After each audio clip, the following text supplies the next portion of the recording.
اهلا باعزائي المتابعين. مع الغرائب والطرائف والمواقف بطير اجيبها لكم من كوكب البطاطا. وزي ما المعلم حسن شحاته قال، انا عارف ازاي انت بتحاول تحسس نفسك انك دايما مظلوم. هو دايما الزمالك كده تحاول تحسس عيان نفسك بالاحساس دايما. بالاضطهاد. وده بقى لسببين: الاول ان هم يداروا على فشلهم، والتاني عشان يصدر لك ضغط يا اما على اتحاد الكوره يا اما على الحكام يا اما على اي حاجه فيها قرارات هتتاخد ضدهم. وزي ما الحاج عامر حسين قال لك: ضغوط الاعلام.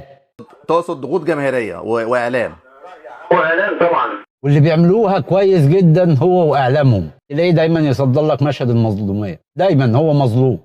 شوف كده النهارده انت نادي الزمالك بيتعرض لحرب ممنهجه. استنوني الفيديو اللي جاي مع كوكب البطاطا. ما تنسوش المتابعه ولايك واكسبلور.